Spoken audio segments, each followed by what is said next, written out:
Il est 9h sur CNews, merci d'être avec nous pour l'heure des pros. À la une ce matin, plus les jours passent, plus il devient difficile de défendre l'indéfendable chez LFI après les affiches de la honte concurrençant celles des années 30 où l'antisémitisme faisait loi. Les contorsions de la gauche radicale pour tenter de justifier ces publications virent au grotesque. Paul Vannier, député LFI, expliquait hier que le problème venait non pas de l'homme qui a pensé cette affiche, celui qui a donné son feu vert, conscient selon nos confrères de l'opinion du risque du tollé antisémite.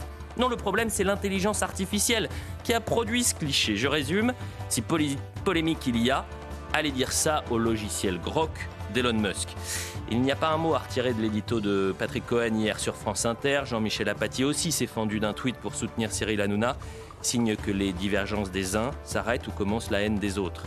Je note que trop peu de confrères ont condamné ces affiches insupportables, ciblant encore des journalistes. Il y a les justes, les courageux. J'ai vu David Péjadas prendre la défense de Pascal Praud, tout comme les GG sur RMC. Mais où est passée la levée de bouclier confraternel ? Enfin, et c'est tout un symbole, SOS Racisme, se présentant comme engagé dans la lutte contre l'antisémitisme et toute forme de discrimination depuis 1984, se taire dans un silence assourdissant. Son président Dominique Sopo n'a pas dit un mot sur ces affiches. Nous avons tenté de solliciter Dominique Sopo hier qui refuse de répondre à CNews. Aucun problème.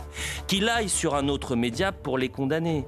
Qu'il annonce que SOS Racisme se mobilise dans les poursuites judiciaires. Où est SOS Racisme depuis 4 jours ? Où sont passés ces grands chevaliers contre la haine ? Gare au mutisme. Tout le monde connaît l'adage qui ne dit mot consent. Je ne suis pas mauvaise langue ce matin, je ne dirai donc pas qu'au pays des pleutres, Dominique Sopo est devenu roi. Je ne le dirai pas bien évidemment et on en parlera dans cette émission.